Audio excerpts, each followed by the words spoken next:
Hello, some beautiful wise quotations for you to enjoy. That's good. Give me 10 of them. 2, 3. These two men were the ringleaders behind Britain's most notorious and violent prison riot. 25 years ago, nearly 2,000 inmates broke out of their cells and took over Strangeways Prison in Manchester. The world's media caught every moment of the rooftop siege. But what made Strangeways remarkable was that cameras had already captured the brutal conditions that existed inside the prison. A stark warning of what was to come. I'll tell you something, this place will go off, and when this place does go off, the roof will go, man. When this hidden world finally erupted, men died and hundreds were injured. Now, for the first time, the riot leaders, the inmates who followed them, and the prison officers who fought them take us inside Britain's toughest prison riot.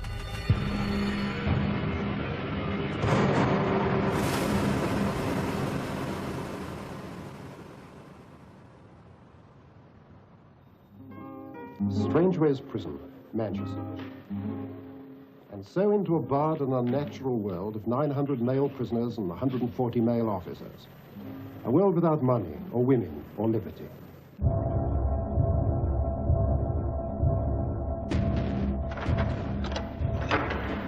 You've got to understand that the people who were training you probably joined the prison service just after the Second World War. And they were trained by people who joined just after the First World War. And they were probably trained by people who joined after the Boer War. So the standards that applied were the standards that applied 50, 60, 70, perhaps 100 years ago. What were those standards, Dave? Discipline. Simple as that. My job was the same as any other officer, especially young ones. Keep your mouth shut, listen, watch, and learn. Prison officers had to be there 7 o'clock in the morning, not 1 minute past 7. If you didn't appear properly dressed, then you could be disciplined. It had a reputation, along with Wandsworth, as sort of being the last bastions of discipline in the service.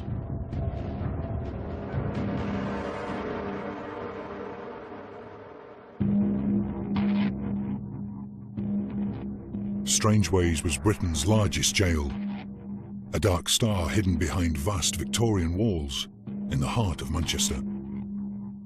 The prison was designed on a Victorian design. If you was to look right down from the top of the rotunda, you would see the prison centre, which would be the hub of the wheel.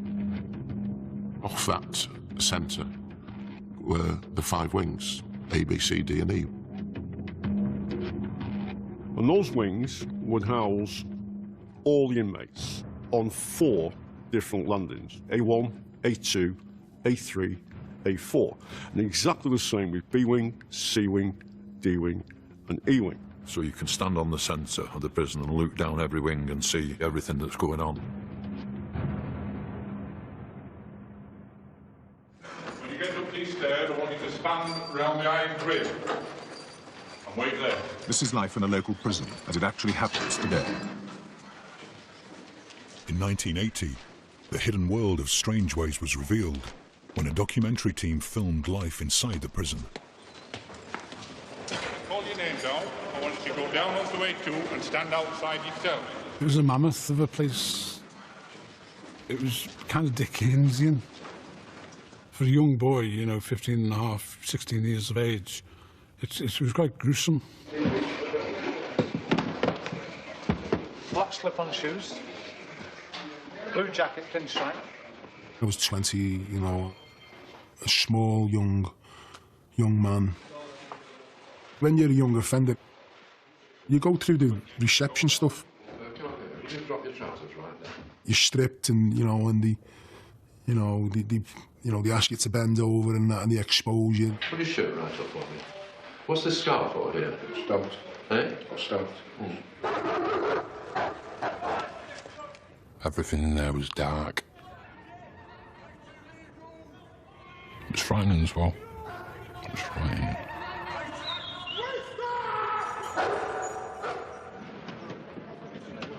It was known to the locals as the Big House. We are the only hotel in Manchester that is always a 100% full.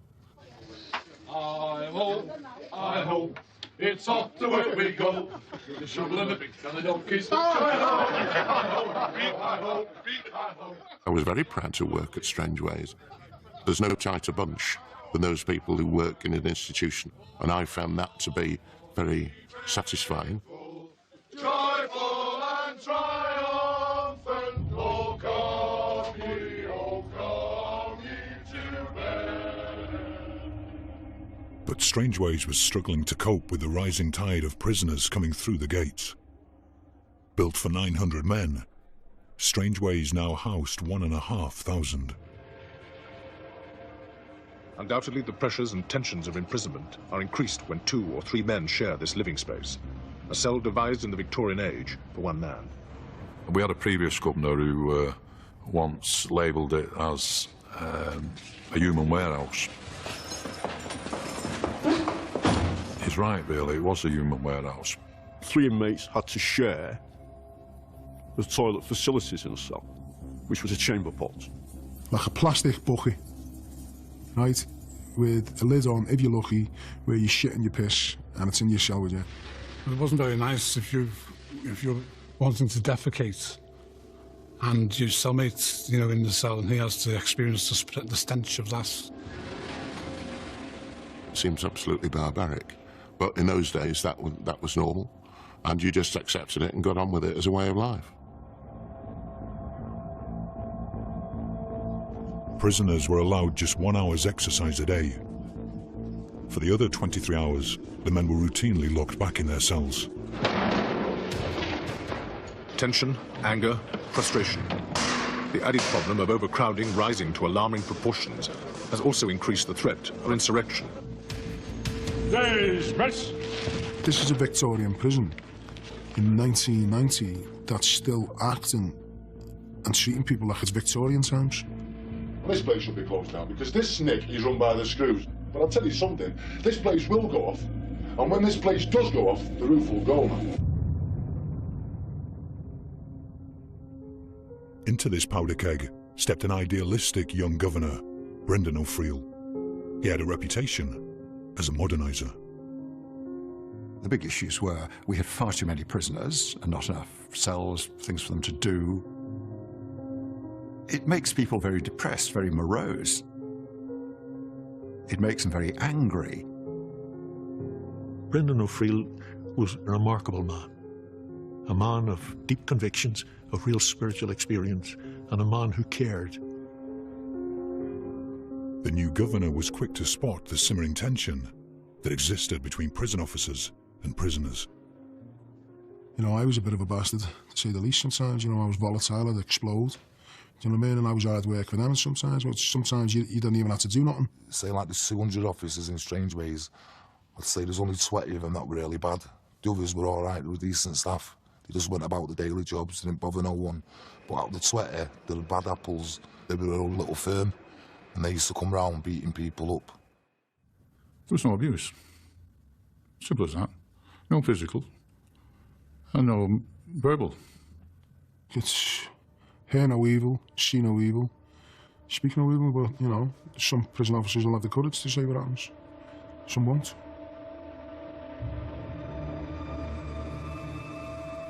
Prisoners on occasions can be extremely difficult, extremely objectionable, and staff are rightly, on occasions, very cautious about prisoners and sometimes get very cross about them.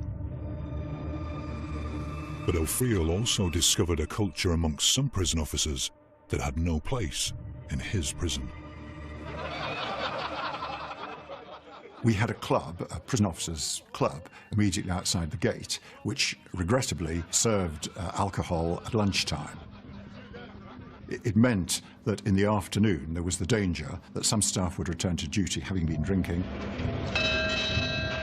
And this would have 2 effects. One is it would probably affect their judgment a bit, and certainly it would aggravate prisoners. Well, yeah, they used to use my fists at times, but when that wasn't working, because they used to have their batons and stuff like that, We used to have a piss pot, so we used to throw that over them, full of piss and shit.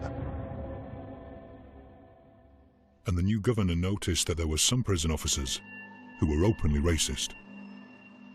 Some of the staff were wearing on their ties a little symbol that was regarded as racist. Some of them used to have badges with, like, you know, the gollywog off the jam jar on it and things like that. And, you know, it was just like, what is this place?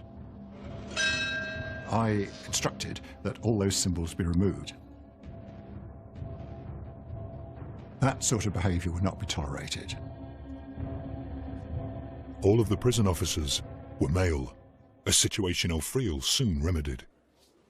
I remember my first day at Strangeways, and I was allocated B wing, and I was just stunned at how many prisoners there were just unlocked at the same time, marching down so disciplined. It's illogical to have female staff looking after male prisoners. We certainly had bumps and bangs as we introduced change like that. You always do. But overall, the effect was quite remarkable. If there was tension on the wing, if prisoners were going to fight, sometimes the females just being there calmed it down. Unlike previous governors, Brendan O'Friel made it his business to get to know prisoners. He was a little bit different. He'd openly chat to a prisoner. If a prisoner came to him and said something, he would actually chat to them on the centre, which, as officers, we found a little bit strange, I must admit. I knew about Brendan O'Friel. I had a conversation with him on the Central Rotunda one day. Just by chance, he was passing, and I engaged him in conversation. I was trying to persuade Paul that there were opportunities for him to go to work, because he was a sentenced prisoner, and I was trying to get all the sentenced prisoners in the main prison doing some sort of activity for at least half a day. Paul Taylor was serving 3 years for checkbook fraud and handling stolen goods. I grew up in Birkenhead until the age of 7.5, and my mother had a breakdown, and from the age of 7.5, I was in care homes. He'd been in and out of prison since the age of 15. Now nearing the end of his sentence, Brendan O'Friel was keen to prepare Taylor for life outside.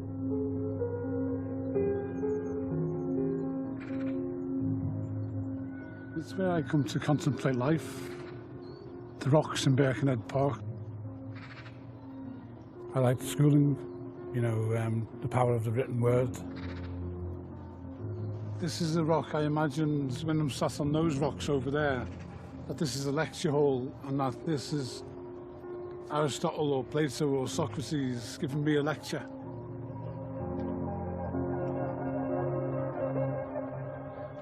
Welcome to Strangeways, first of all. The governor of Strangeways today admitted he'd initially been daunted by the arrival of prison inspectors, but his fears were largely unfounded. O'Friel's approach began to pay off. Strangeways got a good report from the Chief Inspector of Prisons.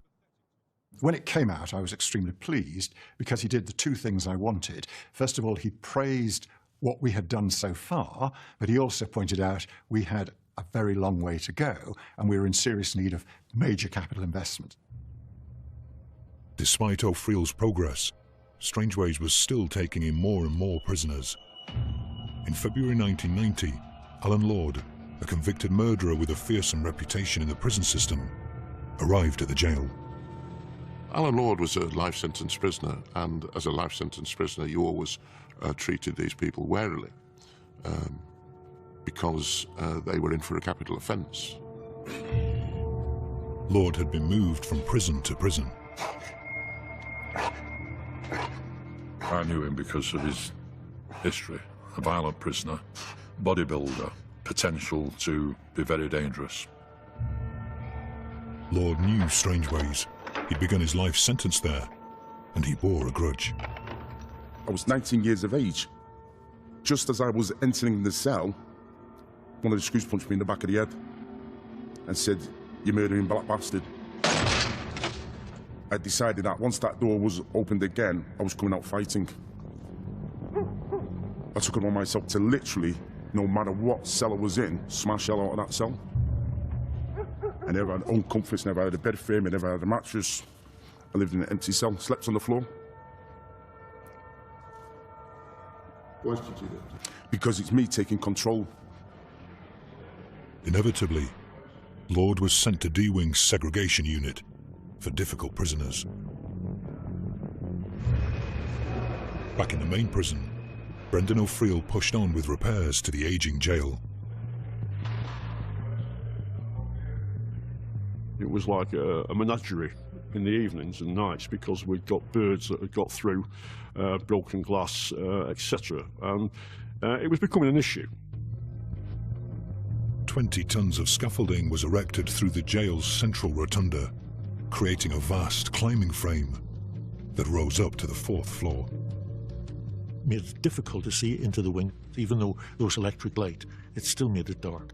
And I felt that this darkness was reaching everyone within the prison.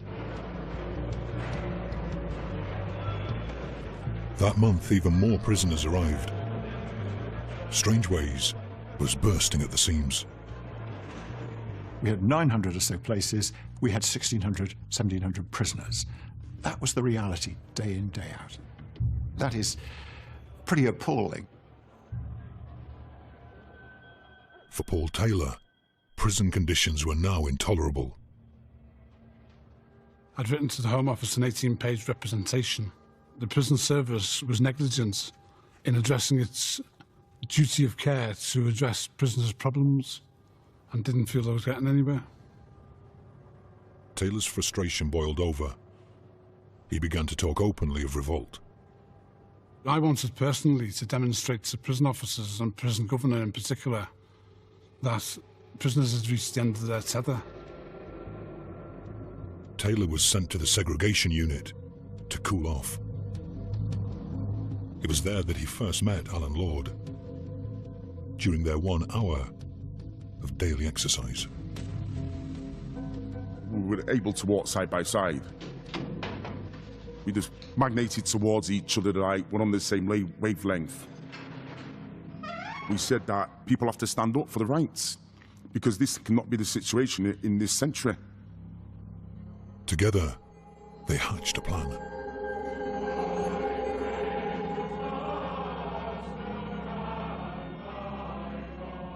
And I said that a 24-hour protest in the chapel would be great if everybody stuck together. The chapel was the one place in Strangeways where large numbers of prisoners were allowed to gather.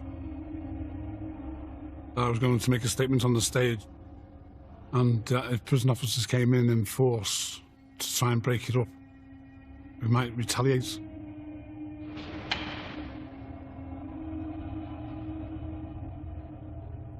It was very quiet. It was eerie that night.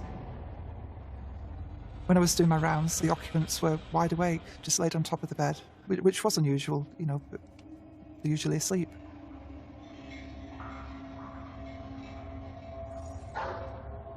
Through the windows, prisoners were talking about what they was going to do the next day, and we was going to go to the chapel and have a peaceful protest.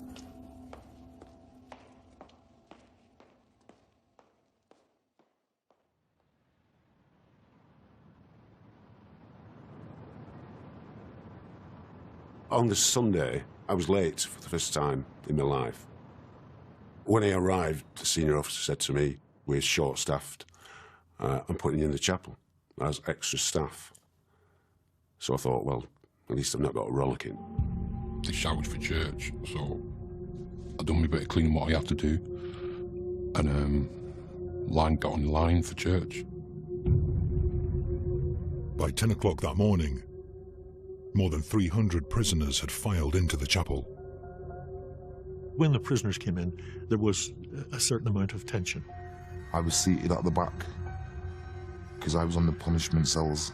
So the punishment cells and the category A's, we all sat together at the back. Well, Noel started the service, and everything was going sort of pretty well. I was enjoying the service. I was invited an army chaplain in, and I enjoyed his testimony. I think he was preaching from St. Paul's Gospel, something like that, and he was calling them all sinners. And I thought, just get off, mate, you know, quit. Suddenly, Paul Taylor got to his feet and ran from halfway up the chapel down the steps and rushed to where the choir had their microphone and grabbed it and began to harangue the audience. Prisoners had reached the end of their tether, that they'd had enough, that they weren't willing to put up with barbaric treatment by prison officers anymore. I distinctly remember the old Proctor waving his arms about in front of the altar like, come on lads, go down, this is not the way to behave. He started pulling on the microphone lead to try and disconnect us. I pulled it so hard that I hit myself in the eye with it and gave myself a lovely black eye. I saw him put a balaclava on, take 2 chair legs out of his jeans, and I thought, game on, here we go. And then he just said, right lads, we've heard enough, and the whole place just...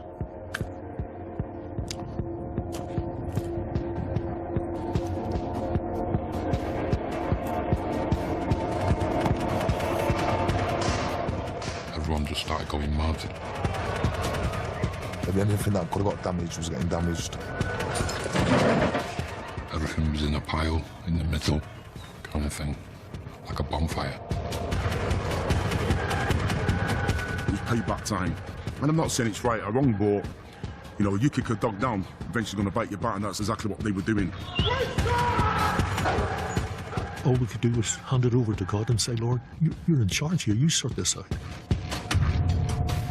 I remember pulling one colleague out by his trousers and he said, they've got my keys. And I said, forget your keys, mate, let's just get out. And I said, I'll have those keys. And we opened the back of the chapel doors and we flooded out onto the landings.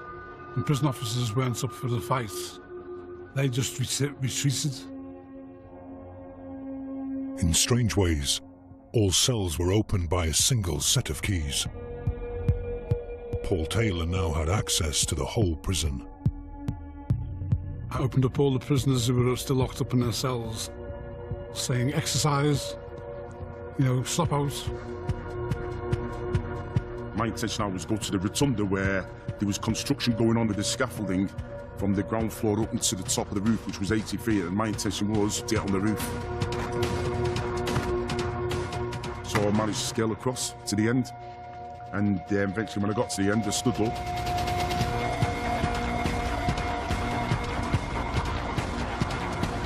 It was like, wow, look at this. Look how vast it is. Oh, it's beautiful. It's a beautiful place, Manchester. I was so happy to see the Arndale, the CIS building. This was like me now being released. I thought, I'm on the roof here. I feel safe. I happened to see the bell. So instinctively I went, I'm getting the bell down. I smashed the hell out of it, put a load of dints in it. And when I've had me fun with that bell, I threw it off the roof, so there's your bell back. And I remember shouting down, who's got your prison now? I've got your prison. News is coming in of a major disturbance at Strangeways Jail in Manchester. Inmates are believed to have stormed the prison chapel and they're now said to be rampaging through the jail. Within a matter of minutes of the prisoners reaching the roof, the riot had become a national event. I rushed up to the gate and discovered I couldn't get in because of these hails of slates that were coming off the roof. They were throwing tiles, just like frisbees. They were throwing them at staff, they were throwing them all over the place. There was a few staff who were quite badly injured. Remember one staff got a piece of slate through his jaw. There was chaos going on because prisoners were just frantically letting off steam.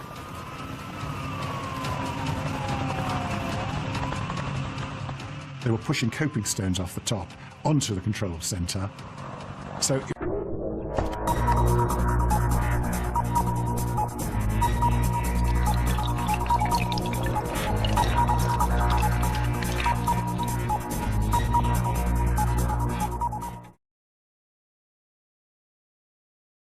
it was a bit hairy.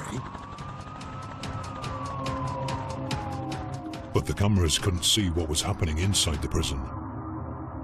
Housed on E and C wings were inmates charged or convicted of sex offences.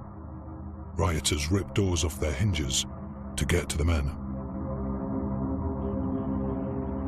People were saying these are nonsense, these are sex offenders, you know what I mean? And they were just beating them. And they'd have them in, like, there was a cupboard that was like a freezer. And they'd have them in there, and they'd have them locked in there, and they were bringing them out one at a time. I'd seen a few of them hit with iron bars. It was just like a wild pack, doing things, and people were just joining in. I want to locate a particular prisoner who'd come in that week for attacking a 6-year-old girl, attempted rape of a 6-year-old girl. And we went up onto that landing, and we found the cell that he was in. And we entered that cell, and I did punch him twice. And prisoners set about him with sticks. And he was dragged from the cell, and his face was pushed into the railings, and then he was picked up and thrown over the railings. But he grabbed hold of the railings so intensely that it required, you know, hitting his fingers with a stick for him to let go. Tables, chairs, everything went over on top of him. They were all enjoying it and getting off on it, and no one felt bad about that at all. Badly injured and fearing for their lives, prisoners dragged themselves to safety. And this inmate was actually thrown out at the end of A wing onto the stone steps. He'd been beaten up in such a way, maybe his private parts or whatever. He was in such a state.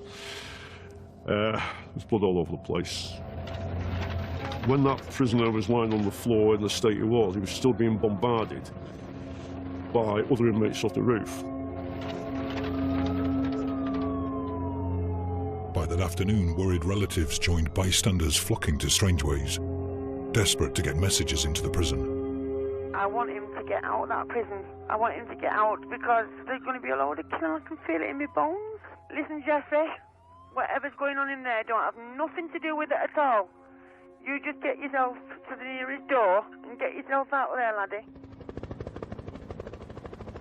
By the end of the day, 1,000 men had fled the riot and surrendered. As we started to see that the numbers inside were dropping, we thought it was time to explore whether we could get any of it back. I then met Brian Nicholson, who was taking control of the situation. Brian was immense in stature and immense in character. He's a Yorkshireman, and you can always tell a Yorkshireman, but you can't tell him much.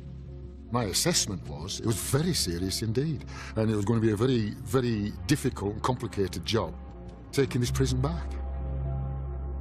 Brian Nicholson had witnessed earlier riots at Hull and Risley prisons. Before he could mount an assault on Strangeways, he needed to know just what resistance he was likely to face. The plan was to enter from the hospital onto Ewing, go up onto the 1s, 2s, 3s and 4s landings, and clear the landings as we had the staff to do that. At 8 that evening, the riot squad entered Ewing. The power had been cut that day by prisoners. Strangeways was completely dark. I was on the roof and the call went out that they're trying to get into Ewing. We managed to get onto the landings quite well. But waiting above them on the wire mesh were dozens of prisoners, armed with scaffold poles they'd taken from the central rotunda. Then all of a sudden, it just broke loose, yeah?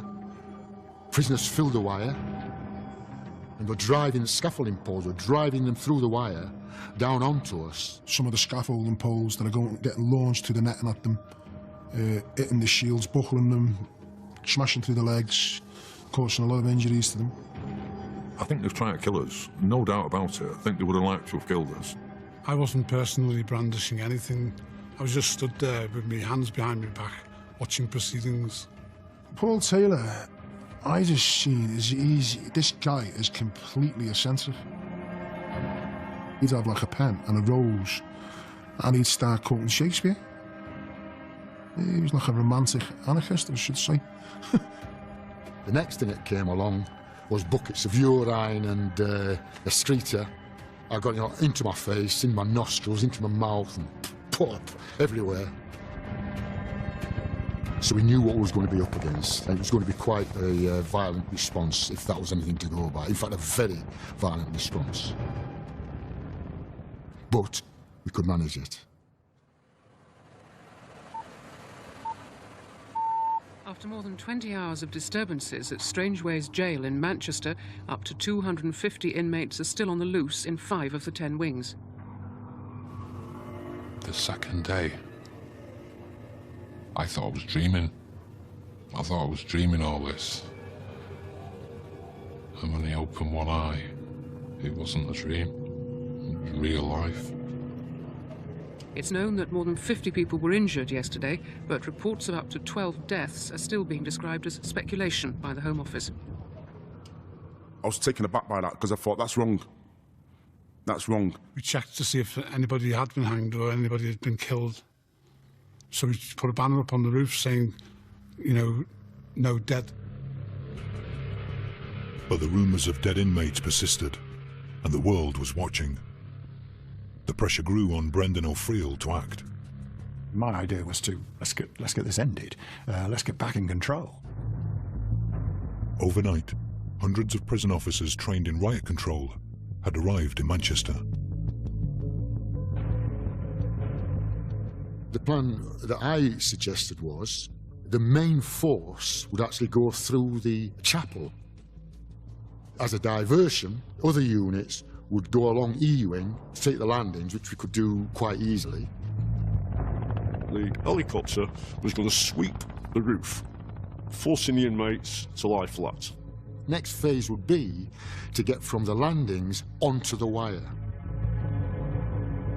The prison officers were then going to go up through the roof space internally, retake the roof. We're still very uncertain about all sorts of things, but nonetheless, Prison Services let me have 400 staff, all kitted up. Well, unless they're going to just stand there and do nothing, what are they there for?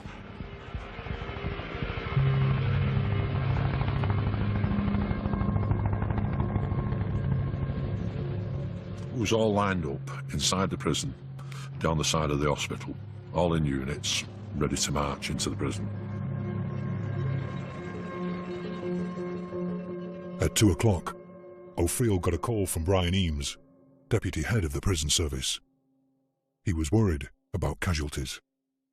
I said to him quite bluntly, look, we've had a full-scale riot, we're still in a riot situation. I can't rule out the possibility of casualties.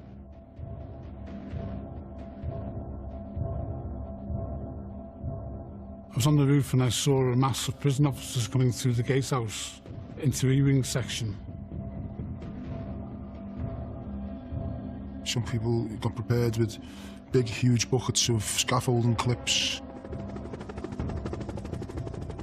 People were making makeshift shanks. No one to the end of a scaffolding pole, they were putting a knife in, getting a hammer and putting it down like a big medieval instrument. I would have fought to the death. Because if I thought one of the officers was coming to save me, I would have defended myself. Brendan O'Friel then received another urgent call from Brian Eames. He pressed me further and said, could staff be killed? I said, well, it's possible. That's the situation that we're in. He then said, it's not on, then, is it?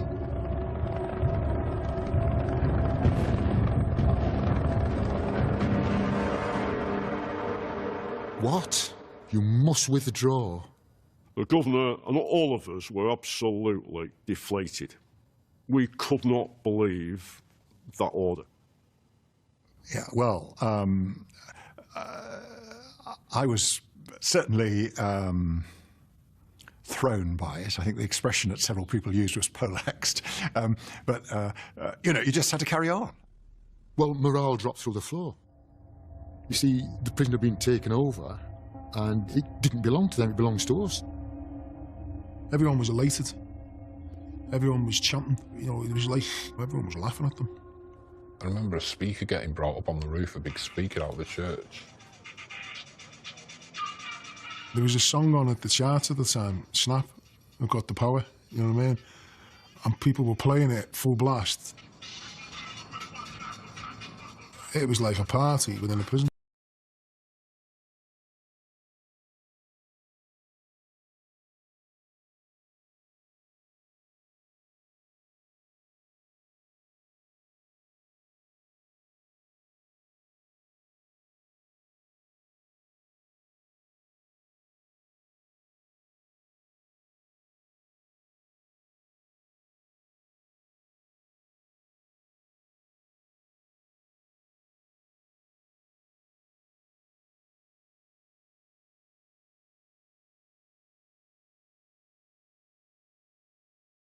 There was a campfire atmosphere. It was like being on a camping holiday.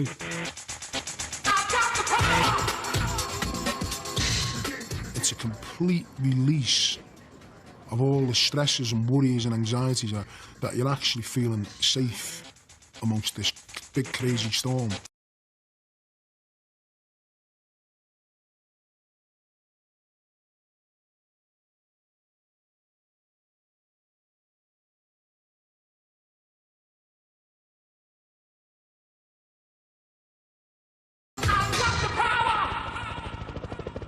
It's no longer a riot, it's a siege. Dawn this morning, and the powerful beam of the police helicopter overhead picks out prisoners on the rooftop. With the world's media now camped outside the walls of Strangeways, Paul Taylor and Alan Lord were centre stage. You couldn't be too lax about it, you couldn't be too jovial about it, because then the whole incident becomes trivial and nonsensical. And that's what it wasn't about now. This was a golden opportunity to actually put under the microscope the prison system. This prisoner claims he started the protest but says we didn't want a riot. At no time did anyone have any willful intention in respect of the very fact a riot situation developed. I just wanted the public to know that prisoners' treatment at the hands of the prison service was immoral. I wrote a 7-page representation, and I went onto the rooftop and I started broadcasting it. I got 4 pages into it, and then they started drowning me out with sirens. And I thought, okay, so you can play clever here. And I thought the classroom, and I went down to it. I ripped off the blackboard, found the chalk, went back up. There's nothing they can do now. The message is getting out even worldwide now. It's not about that now. It's about pen on paper, but chalk on blackboard. One of the things I took upon myself to do, right, was go to the governor's office. And I found 2 books in that office, and one was the Stoppage of Letters book. The book detailed letters that had been stopped by the prison's censor department. And what it was, young prisoners getting a beating, a slap round the head off a screw, so he was complaining to his family. There was a camera crew across the way, and I held up the book, the front cover, so he put his thumbs up like that. Then I'm quoting chapter and verse on the board for the rest of the press.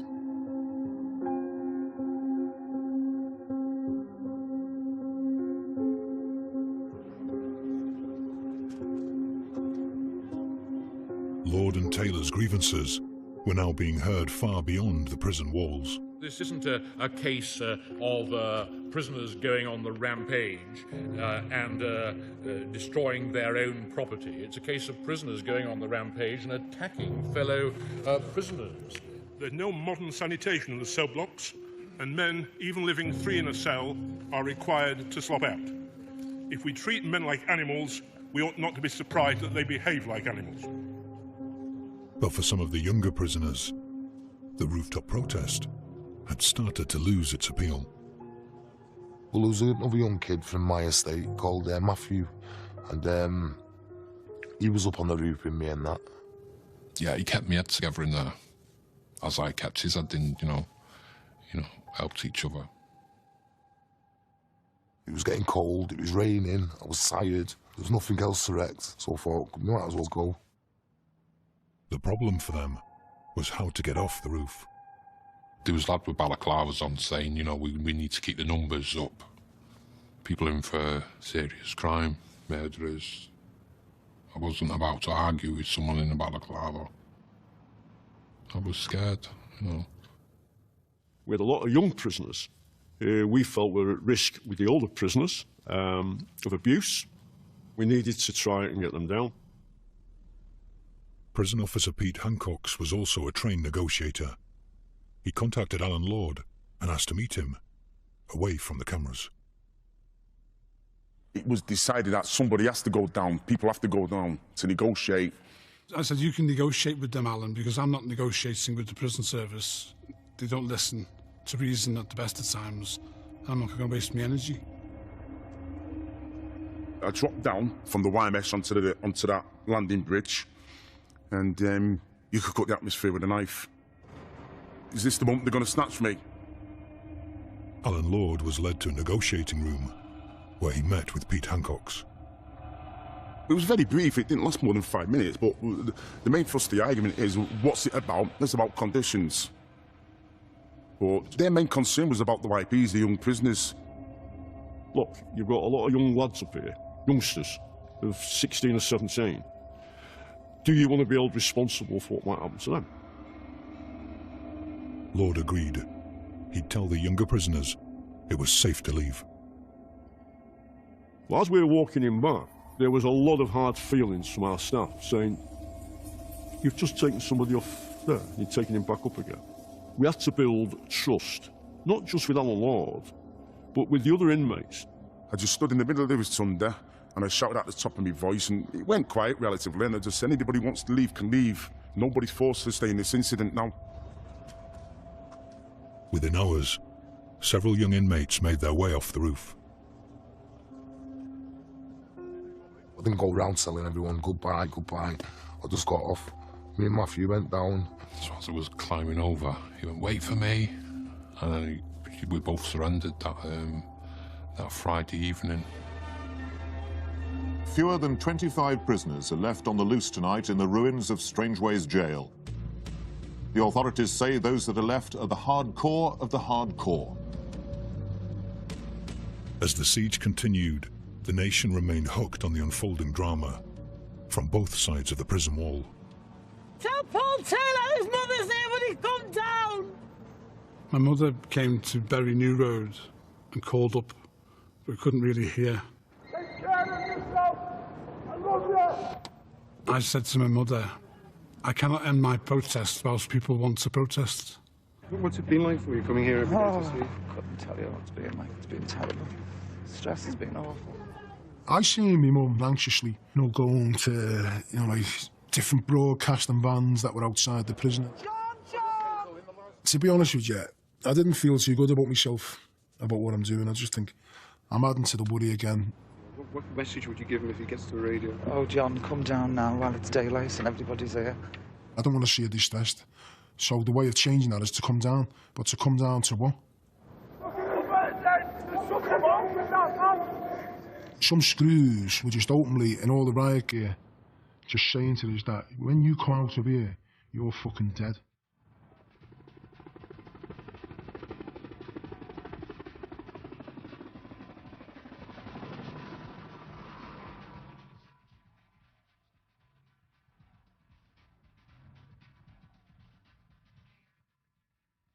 Trouble at other prisons, like Cardiff yesterday, is undoubtedly copycat.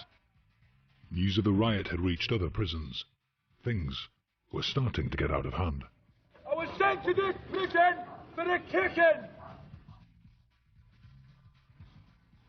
Day 13 of the siege, and a hardcore of 10 prisoners remained on the roof. A change in strategy was needed. By this time now, the psychologists had moved in. They decided that it'd be a good idea if they get these female officers. So they'd be shouting up towards Alan Lord and be saying, Alan, Alan. I love you, Alan. Alan, I love you. Paul, I love you, and all that, and acting stupid more or less. We were cooking bacon, so we get the smell of the bacon coming up to them, and they'd think, oh, that bacon smells lovely, we'll give ourselves up. When we had plenty of food anyway. They knew it wasn't there. No, it wasn't good. I think the staff were quite happy because they ended up with a bacon sandwich.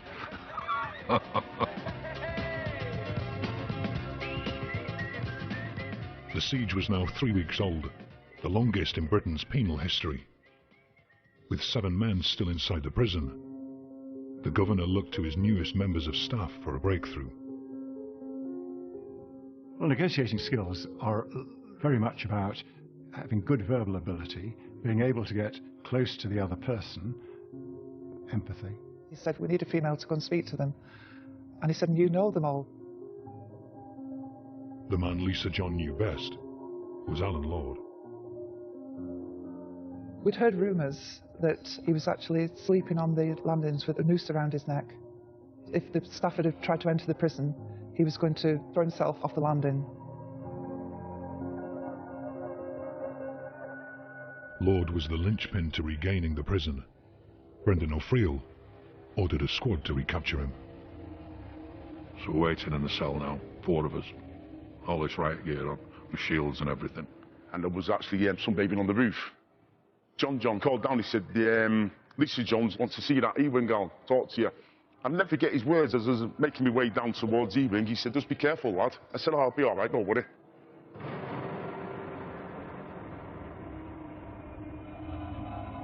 I'm thinking about, how's he going to fight? Is he going to give us a good fight? Are we going to struggle with him? Big, powerful man. I dropped down onto the ones. And I must admit, through my own complacency, I didn't see it straight away. And he went to the gate to speak to the negotiators. So off we went. We're off out. And I'm looking over, and then I seen, groups of screws all together in riot gear come and rush him. And I ran at them, hit the shields and all that. Within seconds, they got hold of me, wrapped me up, and that was his moment of glory had gone now. I just got up to the roof dead quick and let the lads know. We have succeeded in returning one more prisoner to legal custody. Alan Lord was gone. The men left on the roof went on a rampage. Strangeways was ablaze this afternoon. Large fires started deliberately in the jail C-wing by rioters infuriated by the governor's announcement that one of their leaders had been captured. I was upset that they'd taken him the way that they did. That Alan had been captured when he was a negotiator. Having set the jail on fire, they attacked the fire crews called to tackle the blaze.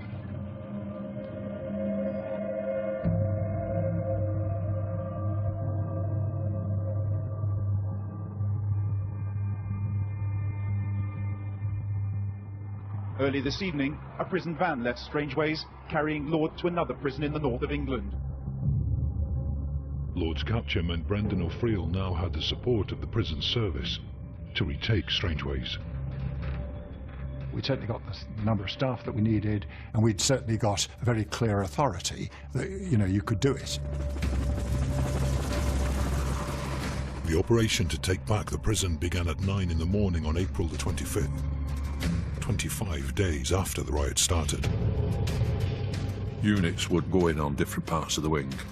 Some would enter via the end of the wing, some would enter via the chapel.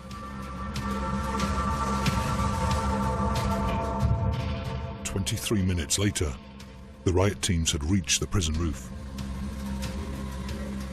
They just come along every wing, all angles, and they burst through the roof.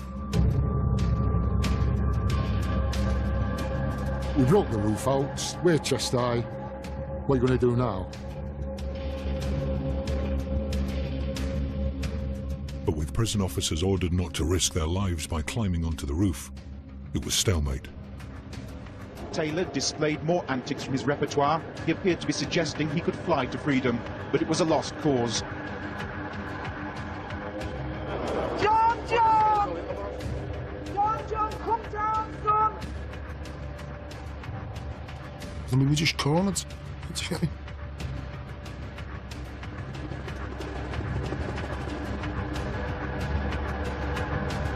Major spectator event, apart from anything else. There are literally hundreds of people gathered around the prison wall watching this remarkable event unfold. Hours into the final assault, the prisoners were still holding out. Taylor was still trying to mock the authorities, despite almost being knocked off the roof by a jet of water. Finally, at 6 that evening, the men made a decision.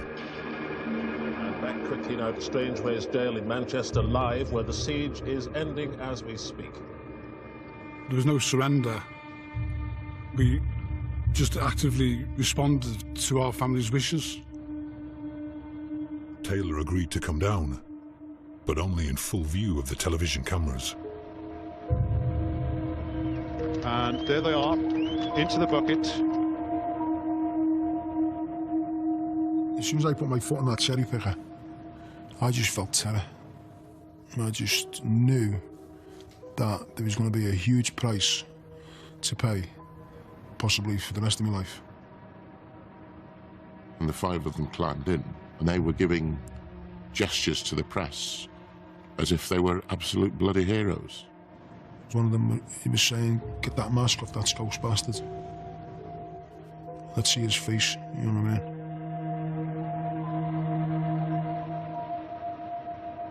I had to escort them into the police vans. I was still really angry, and something in me wanted to punch them in the face, but you can't do that. Prison staff described the destruction as phenomenal. These pictures show they were not exaggerating. It was sheer vandalism. It was, in my view, and I stand by that, an explosion of evil. It was as if our whole professional world had been taken away.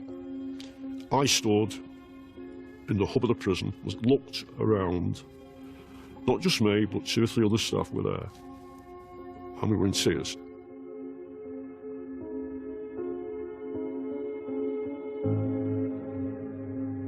147 prison staff and 47 inmates were injured during the riot. One of the prisoners, badly beaten by other inmates, died of a heart attack 2 days after he was rescued. A prison officer who was taken ill during the riots subsequently died in hospital. 3, 2, 1, go! For his role in the riot, Alan Lord had a further 10 years added to his sentence. After 32 years in prison, he successfully applied for a government grant and now runs his own gym just a few miles from Strangeways. Despite the fact that they say that we rehabilitate you, that's a load of rubbish. You rehabilitate yourself as a human being. There's only one person going to change, and that's yourself. Paul Taylor was also sentenced to a further 10 years in jail. He now helps his father run a taxi service in Birkenhead. These are pages of quotations that I give out to people in my home area. What's your favourite quotation? Friendship is the one thing concerning the usefulness of which the whole of mankind is agreed. By George Catlett Marshall. My family suffered. I suffered. From that point of view, it wasn't worth it.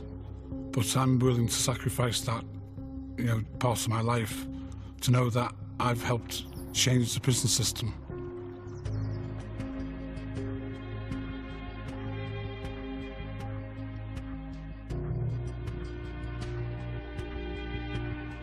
Some beautiful quotations for you to enjoy.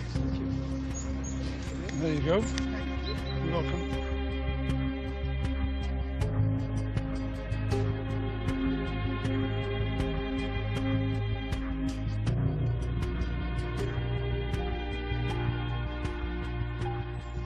Enjoy.